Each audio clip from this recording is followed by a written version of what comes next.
After his wife divorced him to marry his billionaire boss, everyone in Dallas thought Noah Grant's life was over. A poor man discarded like an old suit in a city where power, money, and status defined worth. Once a loyal financial analyst, he watched the woman he loved walk out of their modest home straight into the arms of Edward Stone, the ruthless CEO who controlled both his career and his heart's undoing. His own family mocked him, whispering that failure ran in his blood. But as champagne glasses clinked at the wedding of his ex-wife and his boss, no one imagined the poor man they laughed at was already holding the key to a $50 billion secret that would soon shake every boardroom, every marriage, and every ounce of pride they built their lives upon. Who really owned the fortune no one saw coming? Why did the will reading leave every powerful name in Dallas frozen in disbelief?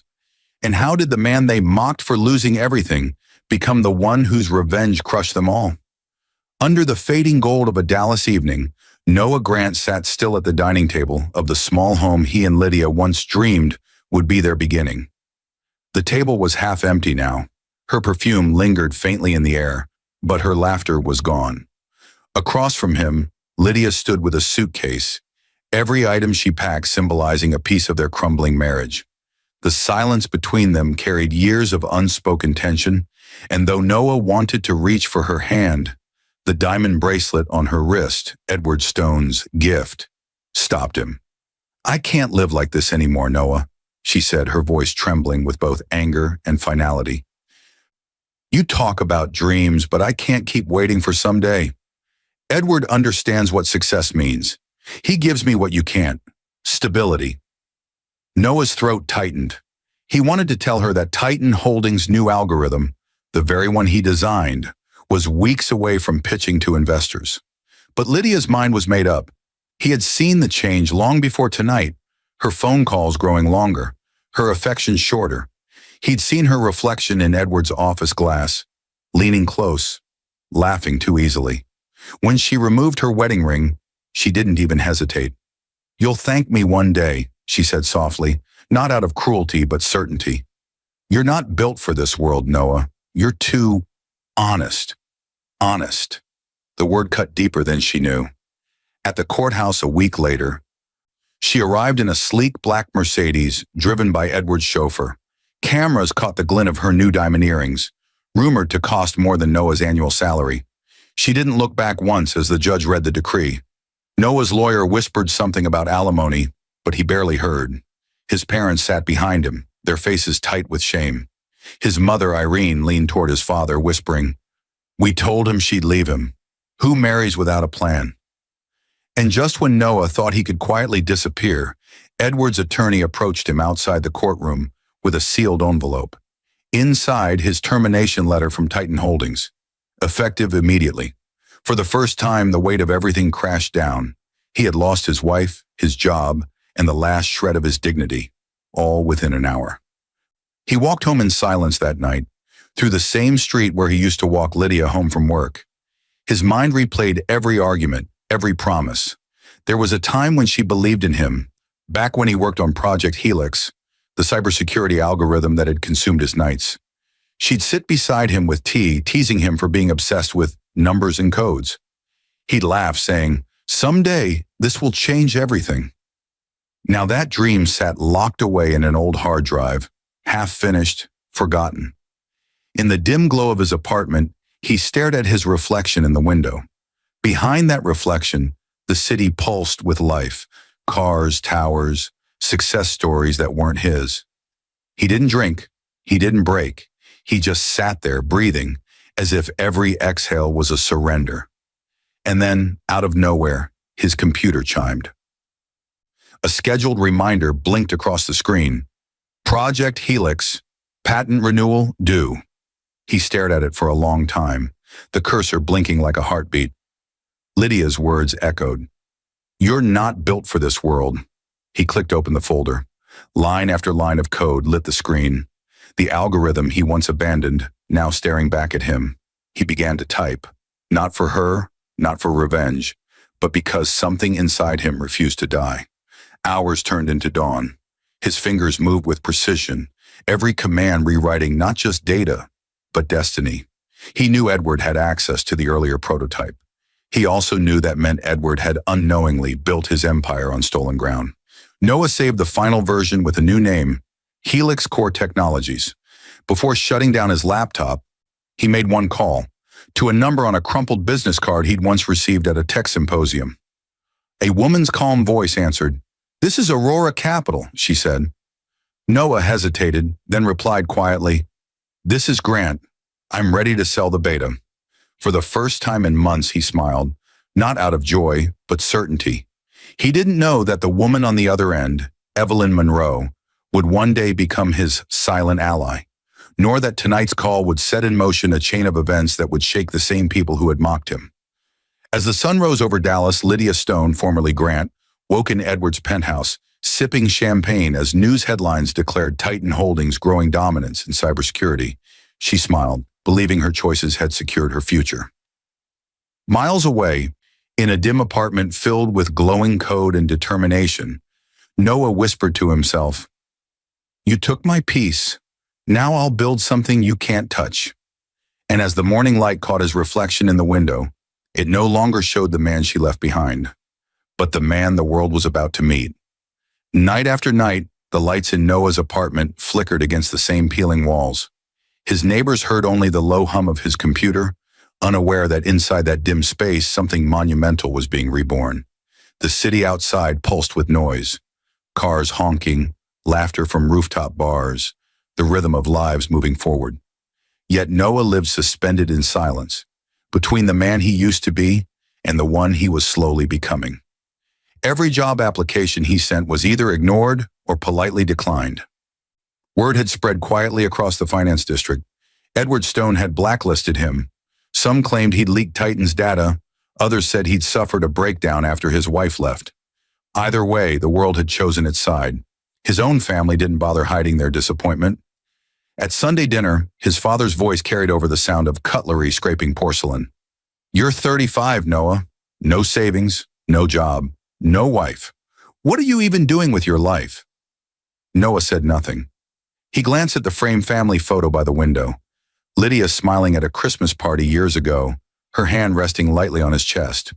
He remembered that night vividly, snow falling over Dallas, her whispering, "Promise me you'll never give up on us." He had laughed then, saying, "Even if the world turns its back, I'll keep building." Now, the same world had turned, and the echo of her words only hurt. But beneath that quiet pain, something else had begun to stir. Focus. He spent his days revisiting the fragments of Project Helix, realizing what he had once abandoned. The algorithm wasn't just code, it was potential. With the right structure, it could detect financial fraud, predict cyber threats, and rewrite how global banks manage digital security. Edward Stone had stolen his earlier version, yes, but that was only the shell. The real power of Helix lay in the upgrade Noah had never finished. In late nights illuminated by the glow of his monitor, he built and rebuilt the foundation of Helix Core. Every keystroke became a pulse of defiance. Every sleepless hour another step toward silent justice. And yet, he didn't see it as revenge. Not yet. To him, it was survival. Sometimes he'd pause and stare out the window at the skyline of Titan Holdings' glass tower. The logo shimmered, mocking him. Somewhere in that tower, Lydia and Edward hosted charity dinners, posed for magazines, and smiled for cameras under chandeliers. They were now the city's golden couple, the power CEO and his elegant wife.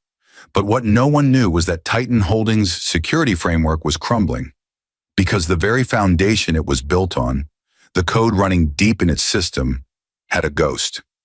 Noah's ghost, his original code, buried, altered, but still identifiable by its digital DNA, pulsed quietly inside Titan's servers. That's when he began documenting everything. Line by line, he archived evidence, code timestamps, test logs, even internal emails he'd saved years ago. And with every new entry, his plan became clearer. Not to destroy Edward, but to outgrow him so completely that the fall would come naturally. Months passed. His fridge stayed nearly empty, his clothes unchanged, but his mind sharpened with purpose. One evening, while debugging a complex loop, his computer pinged with an incoming email. The sender's name froze him. Evelyn Monroe, founder of Aurora Capital Ventures. Her message was short. Mr. Grant, I've reviewed your algorithm proposal. I believe it can change the global fintech industry. Let's discuss a partnership. He reread it 5 times, half convinced it was a scam. Evelyn Monroe, the same woman whose firm had funded multi-billion-dollar startups and taken them public within months, had somehow seen his anonymous pitch. That night, he walked to the rooftop of his apartment and looked up at the stars.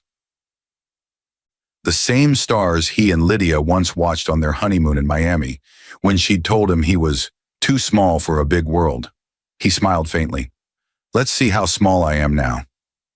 Their first meeting was at the Aurora headquarters, a sleek white building that smelled of success. Evelyn was older, poised with sharp blue eyes that missed nothing. She studied him quietly before speaking. You don't talk much, she said. That's good. Men who talk less often build more. He smiled faintly. I was taught that silence is survival.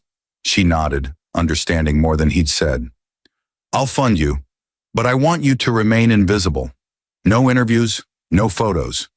I need the world to believe Aurora built this from the ground up, until the time is right. He hesitated. Why? Her eyes softened. Because I've seen what happens when power knows where genius lives. It kills it. That was the first time Noah felt seen. Within months, Helix Core Technologies became Aurora's quiet backbone, revolutionizing cybersecurity. Bankers, CEOs, and government agencies signed on, unaware that the mind behind the system was the same man they had dismissed as irrelevant. But while his wealth grew, so did his curiosity. Evelyn Monroe had no heirs, no husband, no children. Yet she treated him like the son she never had, mentoring him in business, ethics, and the ruthless grace of survival. Sometimes she'd say things that stuck in his mind like, "True revenge is not in their ruin, Noah. It's in your rise." 2 years later, Edward Stone was still bragging about Titan's new proprietary security model. Unaware it was built on technology Noah had now completely outclassed. The first article appeared on a Thursday morning. Aurora Capital launches new global security system, industry valued at $50 billion. Edward saw it during a board meeting and laughed. No system can outperform ours, he said. But that laughter would not last. For now, Noah stayed silent, watching, building, preparing. Because while Lydia and Edward toasted their empire at charity galas, Noah had already built his, quietly, invisibly, and far stronger. He wasn't poor anymore, but he was patient. And one day soon, the same people who mocked his fall would stand before him, begging to understand how the man they destroyed became the one who owned them all. The year Noah Grant turned 37, Dallas had almost forgotten his name. Yet somewhere between the glossy towers of Titan Holdings and the quiet brilliance of Aurora Capital, a ghost was rewriting destiny. Under his new identity, Nathan Cole, Noah's transformation had become complete. His old life was gone, sealed behind contracts, NDAs, and corporate walls. The world no longer saw the poor analyst who'd been mocked by his wife and fired by his boss. They saw a visionary, the silent genius whose technology was redefining modern finance. But beneath that polished calm, Noah's memory remained haunted by faces from the past. Lydia's scorn, Edward's smirk, his mother's disappointment. Sometimes when the boardroom lights dimmed after a presentation, he'd glance at his reflection in the glass wall and see the same man who once ate alone in a dark apartment, coding until dawn. Evelyn Monroe saw it too. She was the only one who knew who he truly was. One evening, she invited him to her estate, a sprawling modern villa overlooking Lake Ray Hubbard. As they dined beneath chandeliers, she studied him the way one studies a successor. "Nathan," she said softly, "you've built something remarkable, but I know there's still pain in your silence. Who are you really building this for?" He hesitated. Then with quiet conviction, he said, "For every man who was told he wasn't enough, for every dream someone laughed at, and for one woman who believed money could buy peace." Evelyn's eyes glistened. "Then build until she drowns in her own regret." After dinner, she showed him her private study. Walls lined with antique books and sealed files. She opened a drawer and handed him a folder. "My lawyers will need your signature on these," she said casually. "It's a joint trust for Helix Corp's next expansion." But when he skimmed through the pages, something made him pause. The clauses extended beyond mere partnership. They gave him power of attorney in the event of her incapacitation. He looked up, puzzled. "Why are you doing this?" he asked. Her smile was faint, almost maternal. "Because, Noah Grant, I see more of myself in you than in anyone I've ever met." He froze. He hadn't told her his real name. She laughed softly at his expression. "You didn't really think I fund billion-dollar systems without knowing who I'm trusting, did you? I knew from the moment you sent that anonymous proposal. The humility, the precision. It had the soul of a man who'd lost everything, but still refused to break." He felt his chest tighten. For the first time since Lydia left, someone had recognized him. Not for what he'd built, but for what he'd survived. From that night, Evelyn became more than a mentor. She was his compass. He learned not just finance, but power. The subtle art of moving unseen while controlling everything. "Never let them know what you own," she'd say. "Control doesn't come from signatures. It comes from silence." Under her guidance, Noah began acquiring stakes in multiple firms, quietly through holding companies that all traced back to Helix Corp. His influence spread through cybersecurity, banking, and private equity. To the public, Aurora Capital appeared to be expanding rapidly. Only Evelyn and Noah knew the truth. The empire was slowly becoming his. Lydia, meanwhile, had grown used to Edward's wealth. Charity galas, designer gowns, photographs in business magazines. Yet there were cracks in her perfection. Edward had grown distant, paranoid, drinking more, sleeping less. One evening, she overheard him on a call mentioning a data breach inside Titan's old framework. He'd slammed his phone down and muttered, "I should have crushed that Grant kid when I had the chance." She didn't understand what he meant, but his tone unsettled her. Back at Aurora, Noah continued to refine Helix Corp's architecture. Each update reinforced its dominance over the very systems Titan used. And with every new contract Aurora signed, Titan's stock slipped just a little lower. The city's power began to shift, imperceptibly but steadily. Then one morning, Evelyn collapsed in her office. A stroke. It was sudden, silent, and irreversible. She never regained consciousness. The news broke across the financial world within hours. Evelyn Monroe, founder of Aurora Capital Ventures, in critical condition. Noah rushed to the hospital, standing at her bedside as machines hummed softly around her. The woman who had rebuilt his life now lay motionless. He held her hand, whispering, "You once said I'd build until she drowned in regret. I promise I'll finish what you started." 2 weeks later, she was gone. Her funeral drew the nation's elite. Bankers, politicians, tech moguls. Lydia and Edward attended too, representing Titan Holdings. As they stood near the back of the hall, Edward whispered, "Monroe's death leaves a power vacuum. Aurora's new CEO will be a child compared to us." But Noah stood at the front, expression unreadable. He didn't approach them, didn't need to. He simply laid a white rose on Evelyn's coffin, then walked away, her attorney following closely behind. 3 days later, invitations went out to all stakeholders for the official reading of Evelyn Monroe's will. Noah didn't attend as a guest.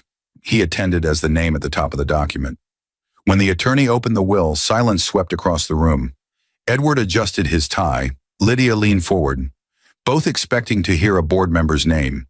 Instead, the lawyer read aloud, "I, Evelyn Grace Monroe, leave my entire estate, including controlling interest in Aurora Capital Ventures, all real assets, and liquid holdings valued at $50 billion, to my partner and successor, Mr. Noah Alexander Grant." The shock rippled like thunder. Lydia's wine glass slipped from her hand, shattering on the marble floor. Edward's face drained of color. Cameras flashed. Noah simply stood there, calm and still, watching every face in that room break under the weight of disbelief.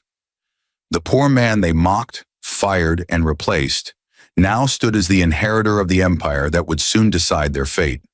But he didn't speak. Not yet, because the game had only just begun. The morning after the will was read, Dallas woke to chaos. Headlines roared across every financial network. Unknown tech partner inherits $50 billion Aurora empire. Evelyn Monroe's secret successor identified as ex-analyst Noah Grant.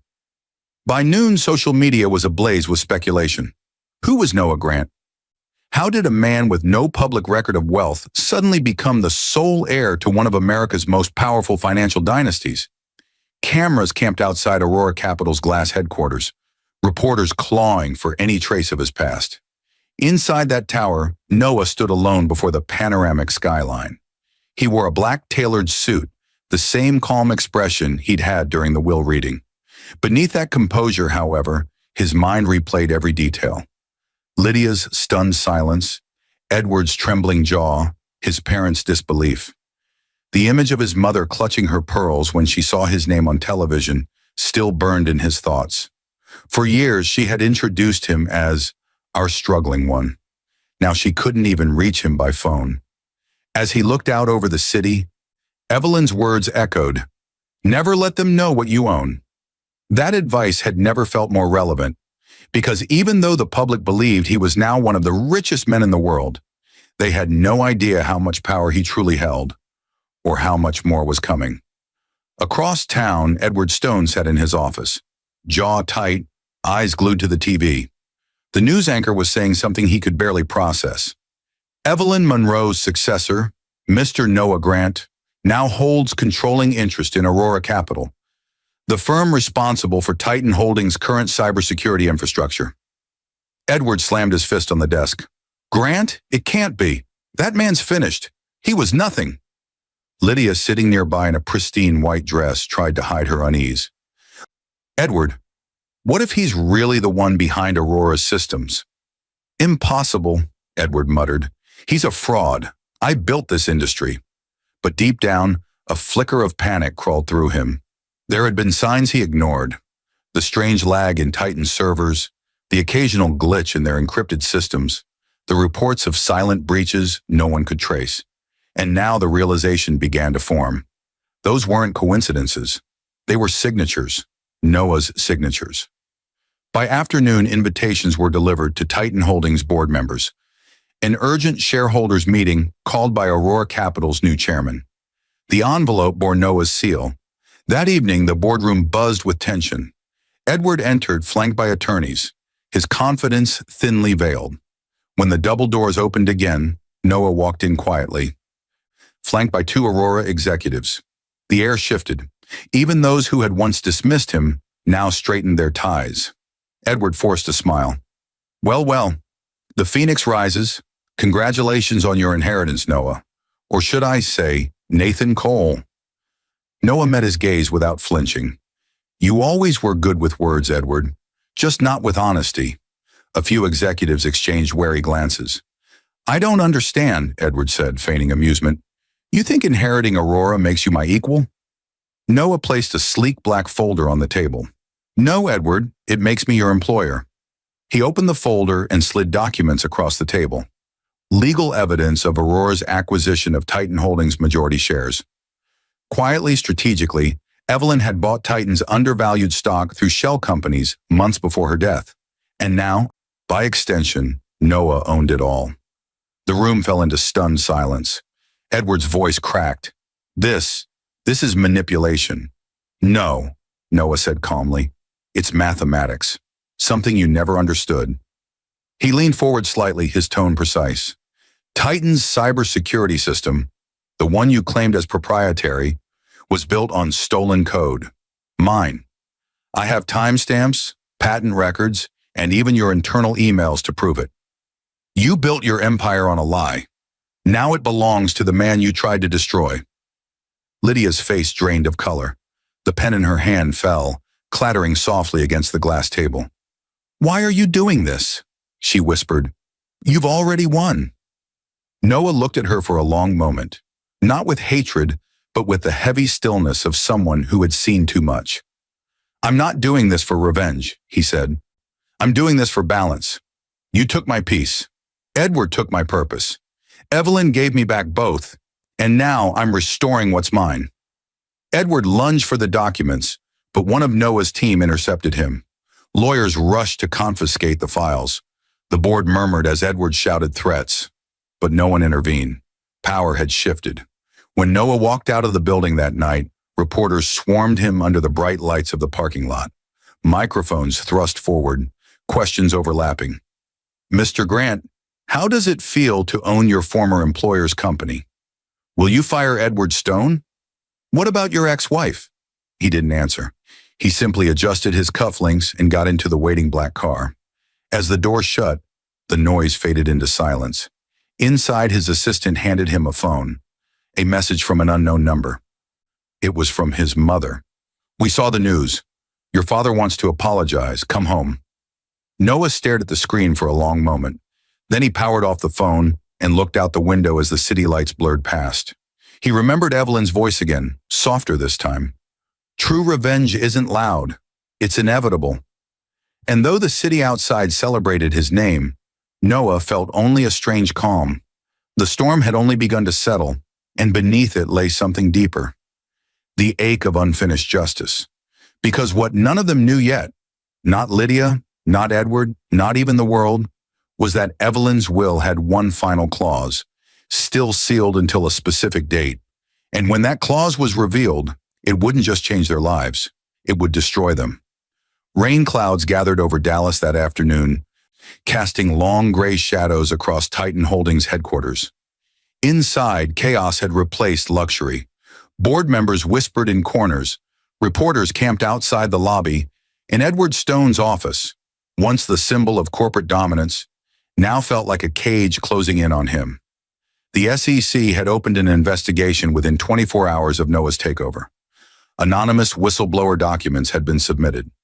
Line-by-line evidence showing that Titan's core systems were built using stolen Helix code. It was airtight. Every timestamp matched Noah's original patents, and the paper trail led straight to Edward's desk. He sat alone, staring at his reflection in the dark window, clutching a glass of whiskey. Behind him, Lydia paced anxiously, her phone buzzing nonstop with messages from tabloids. Edward, she said softly, you need to fix this before it ruins everything. You can't just let him... Let him what? Edward snapped. Take what's mine. He's nothing but a lucky charity case who stumbled into Evelyn Monroe's fortune. But even as he spoke, his voice trembled, because deep down he knew luck had nothing to do with it. Downstairs in a private conference room, Noah waited. He didn't need guards or security. Power itself was his armor now.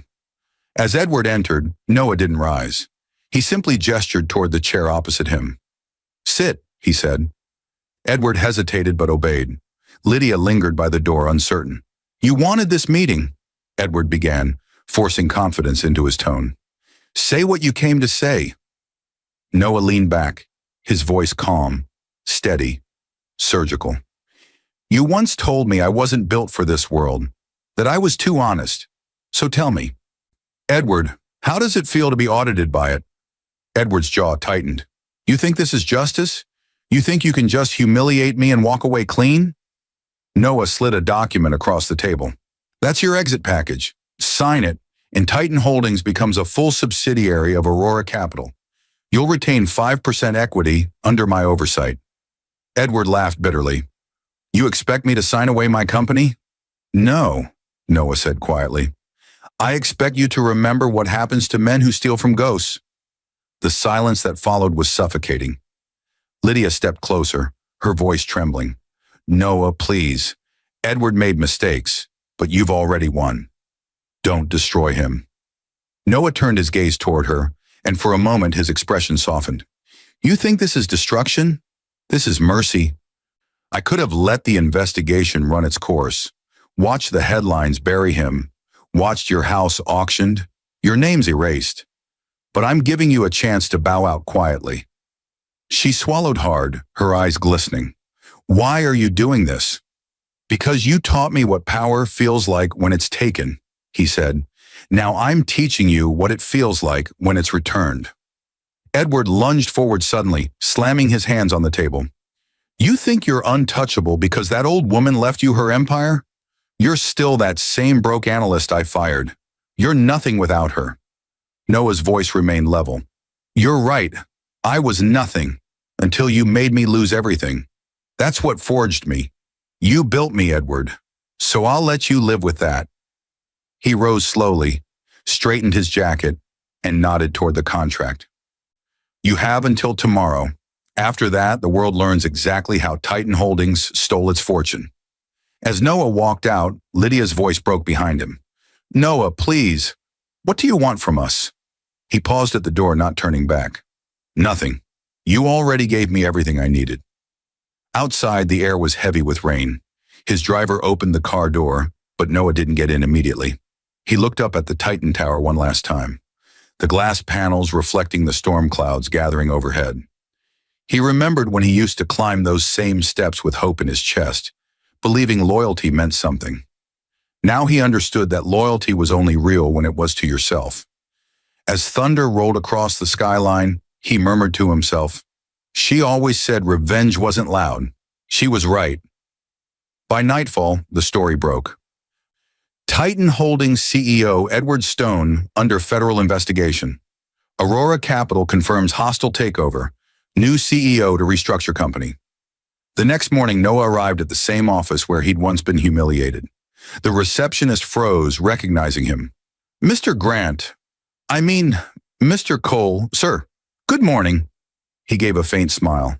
Morning, Dana. You've done well here. You're staying. The staff watched as he entered Edward's former office. The walls were stripped bare, the desk empty. He sat in the leather chair once reserved for the man who'd fired him. The irony was silent but deafening. He placed a small photograph on the desk, a picture of himself and Lydia taken years ago at a company retreat. They were smiling then, full of dreams and youth. He studied it for a long time before sliding it into the drawer and locking it. Outside his window, lightning split the clouds, illuminating the skyline.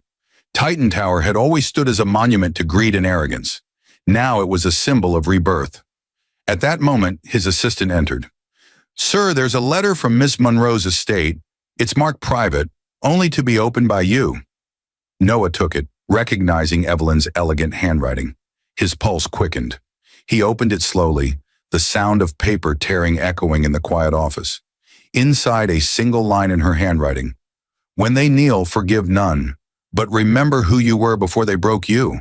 And below it, a sealed legal envelope labeled Clause 2, to be activated upon transfer of Titan Holdings.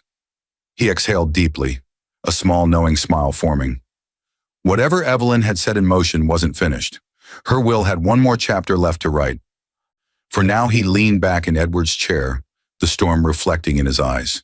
The man they once mocked as poor now owned everything they worshipped. But in that silence, he whispered to himself, this isn't revenge. This is resurrection. The storm had passed, but Dallas still carried its chill. The next morning, sunlight glimmered through the wide glass windows of Noah's new office, Edward Stone's old throne. The air smelled of fresh polish, but the echoes of arrogance still lingered in the corners. From this height, the whole city stretched beneath him, the same city that once watched him fall. On his desk sat a silver frame, a photo of him and his parents from years ago, smiling outside their family home. He hadn't seen them since the day they told him he was a disgrace, but now every news channel in America carried his face. Noah Grant, from divorce and debt to a $50 billion empire. That morning, his phone buzzed with messages he'd never expected to see. One was from his father. We're proud of you, son. Can we see you? Another from his mother. Your father hasn't slept. He wants to apologize. For hours, Noah didn't answer. The child in him wanted to run to them, but the man they'd abandoned had already buried that part long ago. By evening, he drove to his parents' house in North Dallas. Not in the dented sedan they once mocked him for driving, but in a black Rolls-Royce.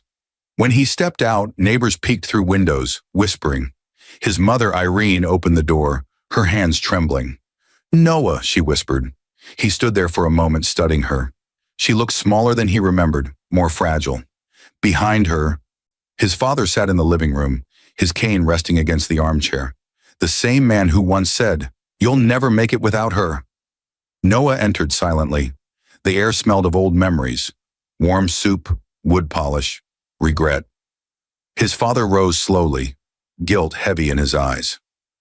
"I owe you an apology, son," Samuel began. "We should have believed in you. We were wrong." Noah nodded, but his voice was calm, distant. "You didn't have to believe in me. You just had to stand by me when I had nothing." His father's eyes watered. "We thought we were helping you toughen up.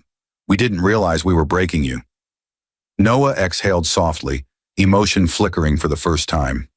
"You didn't break me. You just showed me how alone ambition can feel." His mother stepped closer, clutching his hand. "We're proud of you, Noah. Truly proud." He smiled faintly. "Then honor me by never pitying me again." They talked for a while, about his company, about Evelyn Monroe, about how everything changed. But when he left, he didn't promise to come back soon. Forgiveness, he knew, didn't erase memory. It only made space for peace. That night, as his car pulled up outside his penthouse, another figure stood waiting. Lydia. She looked different. Her hair was tied back, her clothes simple, her eyes swollen. In her hands was a folded newspaper, her photo on the front page beside Edwards. Titan CEO indicted for fraud. "Noah," she called softly, her voice cracking. The guard stepped forward, but Noah raised a hand. "Let her through."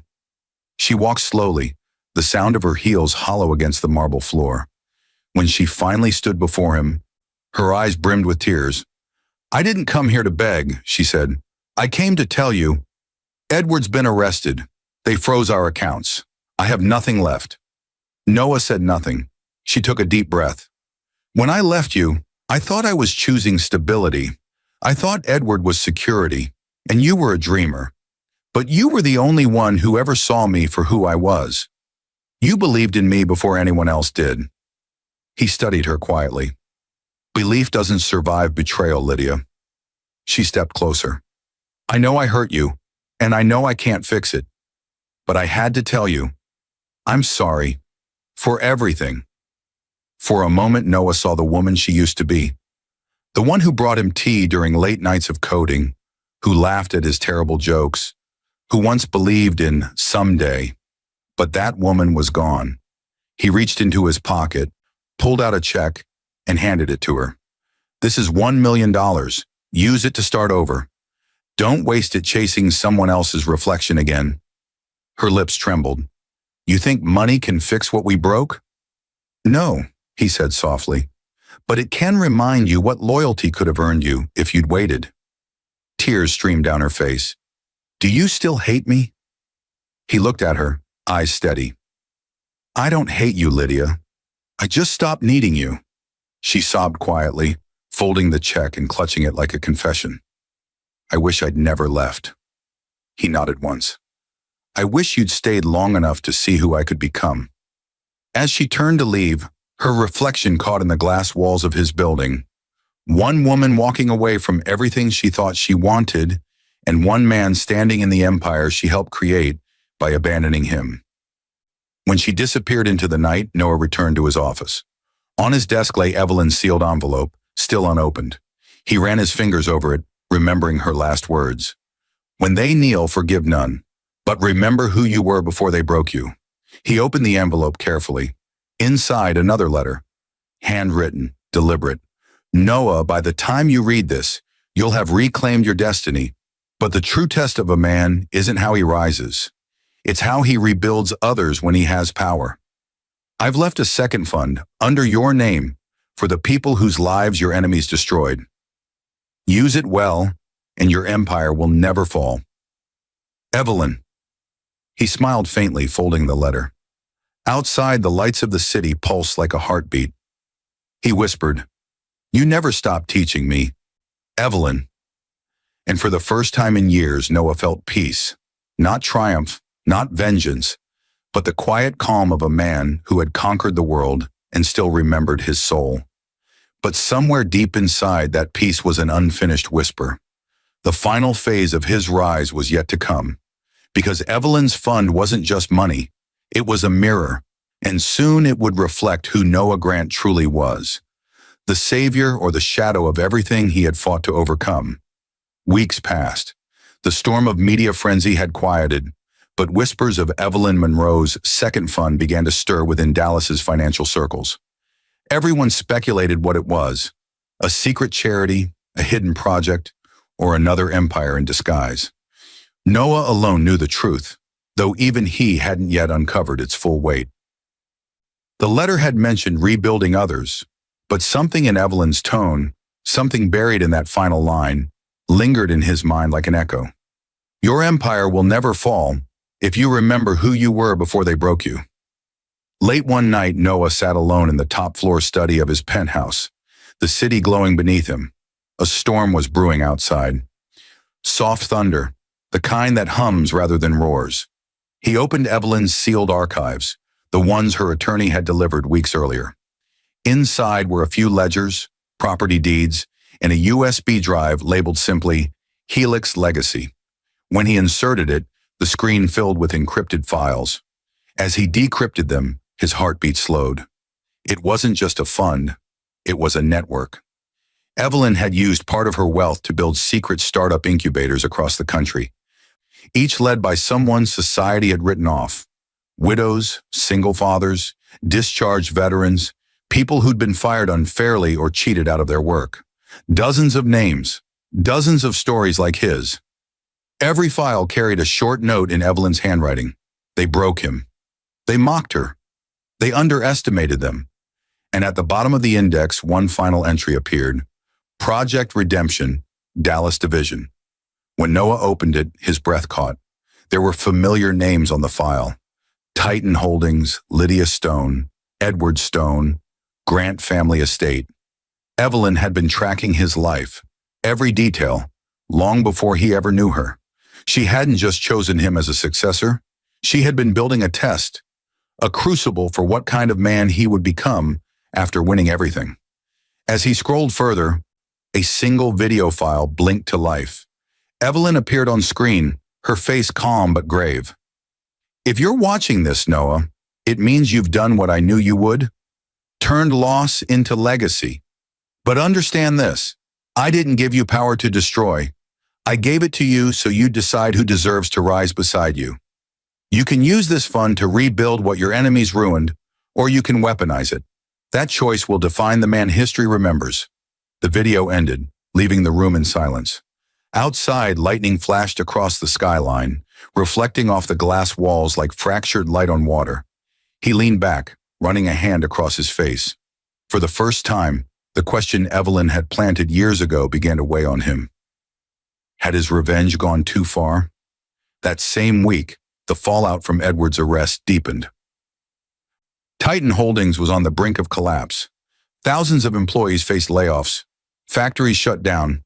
Families lost their livelihoods. Noah's advisors told him it was just collateral, business casualties. But every night, he saw their faces in the news. Men and women who had nothing to do with Edward's greed were now paying the price for it. Then one afternoon, his assistant entered with a report. "Sir, you'll want to see this. It's about the layoffs at the Fort Worth branch." The report showed pictures: engineers being escorted out of buildings, mothers packing their desks with tears in their eyes, guards locking the gates.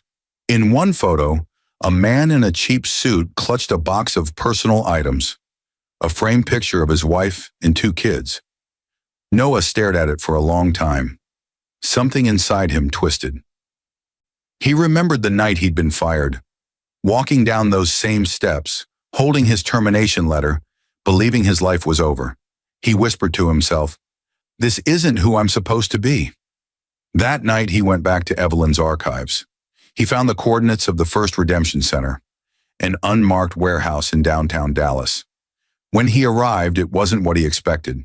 Inside were offices, classrooms, and workspaces filled with people.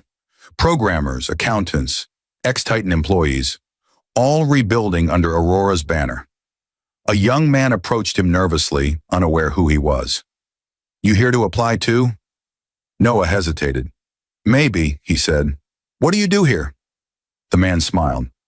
"We get second chances. Some woman named Monroe started this. Said she believed people who've been broken make the best builders." Noah's chest tightened. Evelyn's presence filled the air. Her philosophy was alive, quiet, invisible, but powerful. He walked deeper inside, seeing the people he'd once thought of as casualties now thriving, retrained, reemployed, reborn. He realized that this was Evelyn's true empire. Not the money, not the headlines, but the legacy of rebuilding the broken. When he returned to his office that night, he called a press conference. Reporters filled the atrium, flashing cameras, hungry for another headline. But instead of boasting about acquisitions or profits, Noah stepped to the podium and spoke plainly. A few years ago, I was humiliated, fired, and forgotten. I thought revenge would give me peace. But today, I stand here to tell you, it didn't. Evelyn Monroe once told me that power means nothing unless it lifts others. So I'm creating a new division, Project Redemption, to restore every job lost through Titan's corruption and to invest in those the system failed. Because the measure of a man isn't what he gains, but what he restores. The crowd erupted in applause. But among the reporters, Lydia stood quietly at the back, tears filling her eyes. She realized now that the man she left had become something Edward could never be. Not just powerful, but purposeful. As the cameras flashed, Noah felt a calm he hadn't known in years. The ghosts were gone. Evelyn's lesson had come full circle. That night he stood on the balcony overlooking Dallas, wind brushing his face. The lights below shimmered like stars trapped on earth. He whispered softly, almost to the sky, I finally remembered who I was before they broke me. And for the first time since the day she left, Noah Grant, the man once mocked, betrayed, and forgotten, felt whole again. He had won, but more importantly, he had become. The night Dallas lit up for Aurora Capital's Legacy Gala, every skyline tower seemed to glow in Noah Grant's name. But this wasn't just another celebration of wealth. It was a reckoning. The night when everything that had been broken would finally come full circle. Cameras lined the red carpet outside the Carlton Grand, where dignitaries, investors, and journalists gathered under the warm lights. The theme was Rebuilding Tomorrow. Noah had chosen it himself. Inside the ballroom, a massive digital screen displayed Evelyn Monroe's portrait, her calm smile overlooking the city she'd once ruled. Noah arrived late, not out of arrogance, but reflection. As the Rolls-Royce door opened, flashes erupted, questions fired. Mr. Grant, how does it feel to be the richest man in Texas? Are you planning to expand Aurora globally? But his mind wasn't on expansion or money. Tonight wasn't about empire. It was about meaning. As he walked through the gala's golden doors, his steps echoed in memory. He had once stood at another gala years ago, Lydia on his arm, Edward across the room, champagne in his hand but doubt in his heart. He'd felt small then, invisible. Now the same chandeliers that once looked down on him glowed in silent apology. The crowd hushed as he took the stage. Behind him, Evelyn's face filled the screen once more, her voice playing from a recording, her final message to her successor. Legacy isn't what we leave behind. It's what we leave alive. The audience applauded, some tearing up. Then Noah spoke, his voice steady, rich with quiet conviction. There was a time I thought success meant proving people wrong, that revenge was justice. But I learned something Evelyn always knew. Revenge feeds pride, not peace. What truly defines us is how we use our victories to lift others. He paused, scanning the room, his parents seated in the front row, humbled but proud, employees from Project Redemption standing in quiet gratitude, and at the back Lydia, her hands clasped together, watching with tearful eyes. Tonight, I dedicate this legacy to those who were told they'd never rise again. To every dreamer crushed by betrayal, every builder mocked for being too small, every soul that refused to stay broken. You are the reason I'm standing here. The applause thundered. Cameras flashed like lightning, freezing that moment forever. The poor man they'd mocked now standing not just as a billionaire, but as a redeemer. After the speeches, the music softened. Noah walked out to the balcony overlooking the glittering city. From here, Dallas shimmered like an ocean of light. He could see the Titan Tower in the distance, no longer bearing Edward's name, but a new one, the Monroe Grant Center for Innovation. It wasn't revenge anymore. It was transformation. Lydia approached quietly behind him, hesitant. The night wind caught her hair, and for a brief moment, it was as if time folded. Two people meeting again where pain had once begun. "You did it," she said softly. "Everything you dreamed of." Noah turned slightly, his expression unreadable but gentle. "Dreams don't mean much without purpose, Lydia. I used to chase recognition. Now I chase legacy." She looked away, voice trembling. "Do you ever think, if things were different?" He stopped her gently. "They weren't meant to be different. You chose your path. I chose mine, and both brought us here." Tears filled her eyes. "I didn't know you had this kind of strength." He smiled faintly.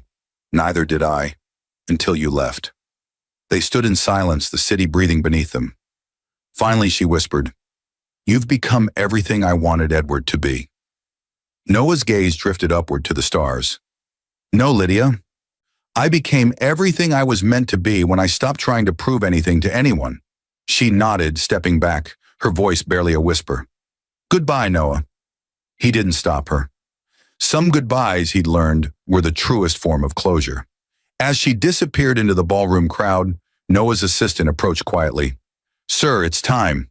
The press wants one final statement before the closing ceremony."